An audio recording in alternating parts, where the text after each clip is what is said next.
Oi, gente! Que bom ver vocês aqui de novo. Bom, a gente tá com a pastora Dona Irã e a gente vai entrar no nosso terceiro bate-papo. Uhum. Que gostoso, que bom, pastor. Então tá, vamos lá. Pastor, eu fiquei pensando e fiquei me perguntando, né? Enfim, como que o surdo pensa? Como, Uhum. como que ele faz, sabe? Porque ele não escutou a voz, ele não escuta a voz, né? Como é que ele vai fazer né, gerar tudo isso? Enfim, eu Uhum. tô com essa dúvida. Curiosa. Muito! Eu sou muito curiosa. Que legal, que legal, que legal. Eu gosto de conversar com gente curiosa, porque eu também sou curioso. Sabe, por muito tempo eu fiquei com essa ideia, com essa pergunta na minha cabeça, assim, como é que o surdo pensa? Bem, eu só poderia responder essa pergunta se eu fosse surdo, né? Ou tivesse uma experiência com vários surdos nesse sentido. Então, como o surdo pensa, como o surdo lê o mundo, como o surdo decodifica, né, as Uhum, informações? Para mim, é muito notório ao me relacionar com os surdos que ele faz essa decodificação do mundo a partir das imagens. Então, a própria área das imagens no surdo, se você vai fazer uma ressonância, você percebe que ela é muito mais ativa, assim. Então, você coloca uma imagem, nós automaticamente associamos a uma emoção. Nós fazemos uhum, isso. Se você coloca uma imagem para o surdo, ele associa a uma emoção, mas ele associa também a área de linguagem, né? Que geralmente é a área de Brota, que é mais responsável por essa área de linguagem. Existem outras áreas associadas, mas o surdo ele associa a essas expressões linguísticas, a comunicação. Então a imagem ela fala muito forte para o surdo. E aí eu fico numa outra questão, né? Como o surdo estaria num ambiente completamente escuro? imagina, porque ele não vai escutar absolutamente nada. E em uma situação de perigo ainda. Exatamente. Então, essa ideia de pânico, de terror, de medo que envolve o escuro tem a ver com a comunicação. Você não está escutando nada, você não consegue se comunicar com ninguém e tudo mais. Mas sabe, puxando, olhando para essa ideia da leitura de mundo, como o surdo pensa por imagem e tudo mais, não é isso que a Bíblia fala pra gente? Que quando alguém está sem Cristo, essa pessoa está nessas densas trevas, porque Jesus é a luz. Então, olhando para esse aspecto da leitura de mundo do surdo também, é importante a gente pensar em como levar o evangelho aos surdos, né? Como organizar essa estrutura ao ponto de alcançar o coração dos surdos. Porque eu falar para você Uhum. na mesma língua, vão existir barreiras, é óbvio, tua cultura, tua leitura de mundo, situações que você aprendeu ao longo da sua vida. Essas barreiras vão ter que ser transpostas por você, mas para o surdo existe uma barreira que é muito difícil, que é a comunicação, que é essencial para todo ser humano. As outras deficiências, eu trabalho com outras deficiências também, eu percebo e existem limitações aparentes. Para o surdo não é uma limitação aparente. Então você não está na rua, olha assim, ó, aquele rapaz é surdo. Como, por exemplo, um cadeirante, um síndrome de Down. Você bate o olho, você percebe a limitação. O surdo não. Só que a comunicação ela é extremamente essencial para a vida humana. Isso eu fico me perguntando, né? Porque, enfim, o surdo, ele não tem nenhum problema cognitivo, nada. Ele só é uma pessoa que não escuta. Uhum, Só isso. Então, ele tem o mesmo entendimento como qualquer outra pessoa. E a única coisa é que ele não consegue se comunicar como todo mundo. uhum. Só é diferente. Exatamente. Só que essa limitação, ela é terrível, porque vamos Exatamente. pensar na loja. Ele quer comprar uma camiseta. Ele vai na loja, o cara quer falar que tem PMG e o vendedor não consegue e ele fala: "Não, eu não quero, eu já sei o que eu quero, eu só quero na cor azul", por exemplo, que é a cor que representa a comunidade surda, né? Eu quero na cor azul. E aí ele não consegue se comunicar com o vendedor. Imagina o constrangimento que Meu isso Deus. gera, para o vendedor, para o surdo. Eu acho que o bacana, sabe o que seria legal mesmo no Brasil e no mundo? Se nós tivéssemos, assim, como é uma língua oficial, se nós tivéssemos pelo menos noção de Libras na escola. Isso ia Nossa, ser acho que o sensacional. básico, né? O básico. As cores, enfim, números, Aham. coisas, o básico pra gente conseguir, pelo menos ter uma conversa sem. Isso ia ser fantástico, ia quebrar essas limitações, né? Ou pelo menos parte dessas limitações de comunicação. Nossa, aí, nisso entra outras questões, né? Das limitações, né? As dificuldades, pelo menos não só no dia a dia, né? Eu fico pensando nas dificuldades até em evangelizar esse povo, né? Porque tem uma cultura diferente, são coisas diferentes, né? Já tem as nossas limitações, né? E pelo menos na área de missões tem muitas barreiras, né? A gente tem que tirar essas barreiras para que a mensagem chegue até lá e eles entendam isso. Como fazer isso com o surdo? Que legal. Excelente pergunta. Sabe por quê? Além do surdo ser um povo não alcançado, tem todas essas questões de limitação de comunicação. Então, a pegada para levar essa mensagem de uma forma clara, nítida para o surdo é visual. Tem que ser visual.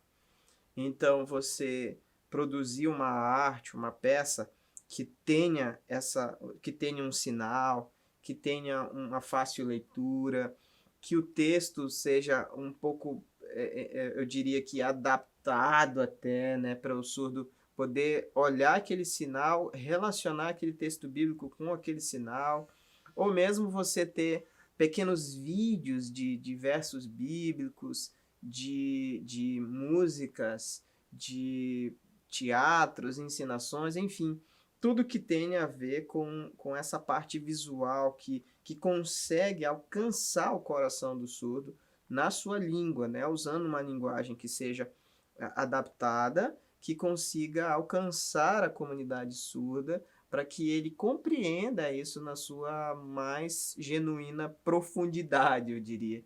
Por isso que eu acho que fez tanto sucesso quando a gente lançou o nosso Novo Testamento em Libras, e a ideia não era lançar o Novo Testamento, era pegar esse material e colocar na mão dos surdos mais velhos que tinham dificuldade em ler a Bíblia mesmo. Ler, não tem noção nem nada de português, né? Sabe uma palavra ou outra.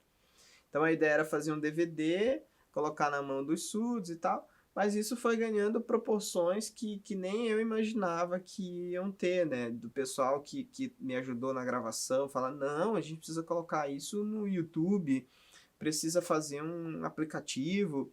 E aí o pessoal foi colocando no YouTube, foi fazendo aplicativo, e a gente já passou de 500 mil de visualizações. Nossa. Então, porque é uma coisa visual. É algo que ele vai lá e entende, está na língua dele. Se fosse algo auditivo, impossível, né? Uma narração, impossível. O texto bíblico, até possível, mas com muitas limitações. O surdo até compra a Bíblia, ele tem a Bíblia, mas com muitas limitações. Ele não vai pegar aquele texto como alguém que gosta de estudar e vai olhar assim, não, olha que legal, vou pegar esse texto, eu vou estudar o contexto, eu vou estudar o contexto histórico, eu vou estudar as palavras-chave. Ele não vai fazer isso porque ele não tem esses recursos.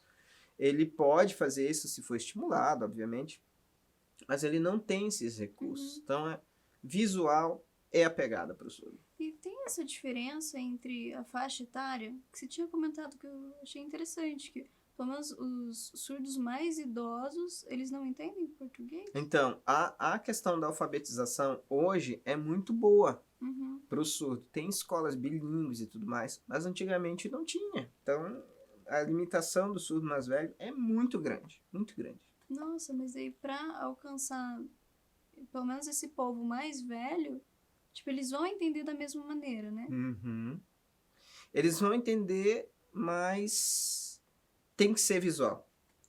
Esse é o resumo da ópera. Esse é o resumo da ópera. Seja visual, tem que isso ser que é visual. questão. Ai, desculpa. Que legal. Nossa. Não é Covid, tá? Não é Covid. Não, hoje, né, a gente tem que cuidar. Gente, a gente tá se cuidando aqui, só pra te Sim, falar. alquinho, distanciamento, coisa assim, tá, gente? Então, pastor, só pra fechar, o que você tá sonhando pro ministério? Olha, agora você pegou no meu ponto fraco. Sabe, o meu sonho é que a gente, como ministério local, tenha grupos treinados para ajudar todas as faixas etárias. Então, hoje a gente tem um grupo de adultos, pessoas mais velhas que estão servindo no domingo. Nós temos jovens, um grupo bem grande, inclusive, de jovens, está servindo no sábado. Começamos um grupo de adolescentes. A ideia é ir para o grupo de pré-adolescentes ensinar. E já começamos a fazer pequenas reuniões com toda a liderança do Ministério Infantil, para inserir no Ministério Infantil um momento eficiente, que a gente vai chamar aqui. O momento eficiente vai ser um tempo que a gente vai falar sobre língua de sinais, vai falar sobre outras deficiências, vai falar sobre como é o trato com essas deficiências com as próprias crianças. Ai, que incrível. Porque depois, quando essas crianças se tornarem os adolescentes, os jovens, os adultos, eles já vão poder abraçar com um pouco mais de cuidado as Nossa. pessoas com deficiência, né? Mas eu acho que vai até além, né? Imagine, eu fico imaginando elas aprendendo aqui línguas de sinais e levando isso pra Para a escola. escola, para os vizinhos, para casa. Então a gente está sonhando alto.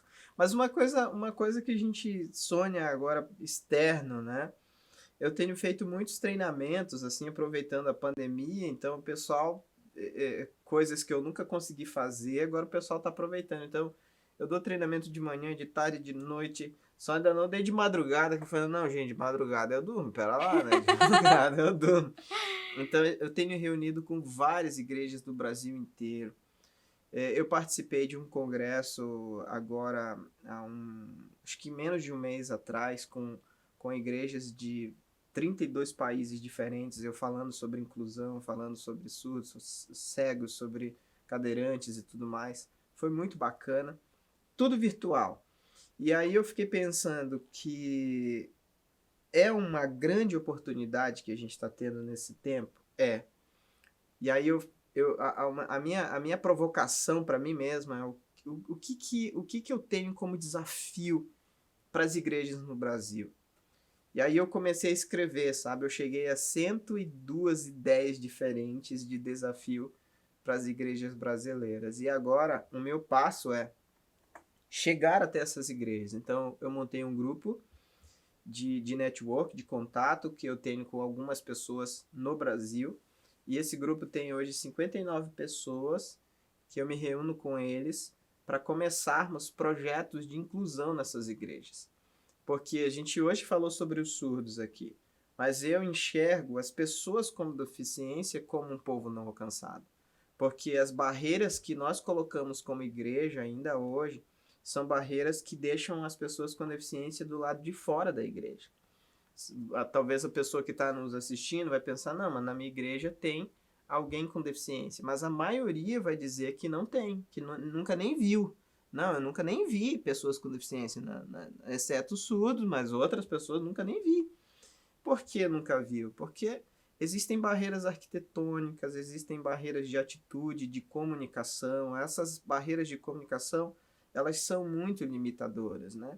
E as barreiras arquitetônicas, uma escadaria na entrada da igreja. Quando que um cadeirante ou uma pessoa mais idosa vai visitar a tua igreja? Uma pessoa grávida ou outras limitações motoras que acontecem. Então, o meu sonho é que cada igreja do Brasil, ou pelo menos cada estado brasileiro, tenha uma igreja que tenha o projeto parecido com o nosso.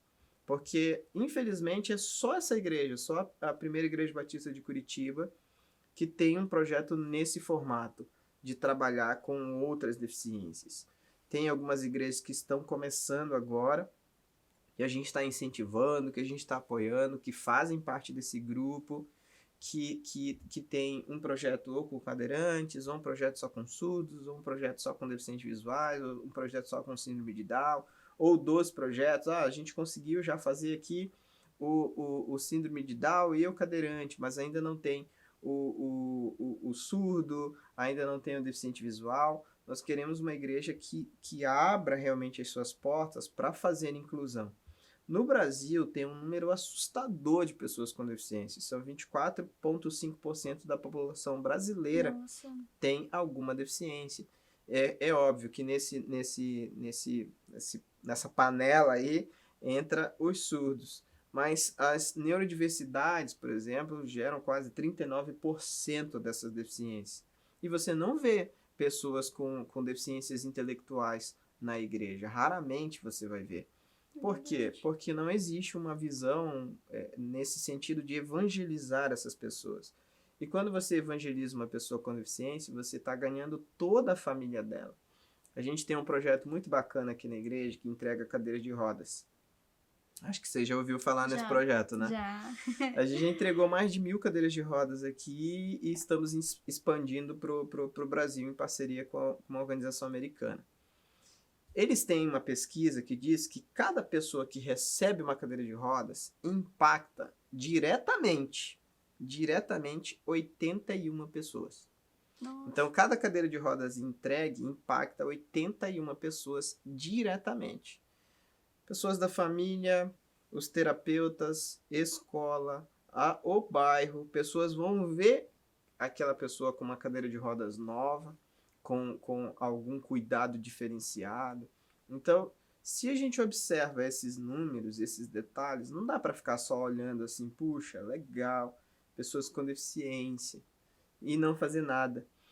Precisa fazer alguma coisa. A igreja brasileira, a igreja cristã, precisa fazer alguma coisa. Por muito tempo, a gente não tem, se você vai ler relatos históricos sobre a própria história do cristianismo, você não tem nenhum historiador falando sobre projetos voltado para pessoas com deficiência. Especificamente, tem projeto social, como o Spurgeon organizou um projeto social incrível na igreja dele, o Moody fez um projeto social incrível também na igreja dele, mas você não vê John Wesley, Jonathan Edwards, Calvino e outros grandes nomes. Lutero, por exemplo, ele via a deficiência como uma maldição.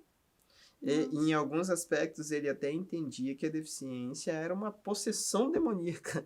Então, quando a gente olha para esses grandes nomes da história, a gente percebe que faltou alguma coisa para que eles percebessem que pessoas com deficiência também são pessoas, né? Por isso a gente usa o termo pessoa com deficiência, né? Então são pessoas que precisam ser alcançadas pelo evangelho.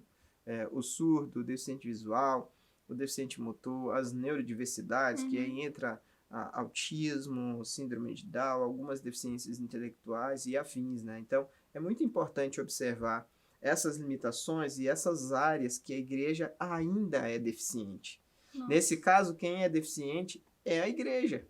Porque não é inclusiva. Exatamente. A igreja é deficiente porque ela não é inclusiva. Então, meu sonho, meus desafios pessoais aí é levar essa visão, tentar realmente investir nesses projetos dessas igrejas para que elas tenham essa abertura na visão e comecem a ver pessoas com deficiência como um povo não alcançado também. Que bênção. E fica aí também o convite para você, se a sua igreja deseja incluir tudo isso, não só a pessoa com deficiência, o surdo, enfim, tudo isso, você pode entrar em contato com a gente, pode falar com a pastora. Esse projeto também até nas pequenas igrejas, tanto do Paraná quanto no Brasil, enfim. Mas obrigada, pastor. Muito obrigada pela conversa. Foi muito boa. A gente poderia até se estender para falar de mais coisas. Enfim, foi muito bom. Legal. Muito obrigada. Eu que agradeço. É isso aí, gente. Muito obrigada por tudo. E sigam a gente nas redes sociais. E é isso aí. Deus abençoe.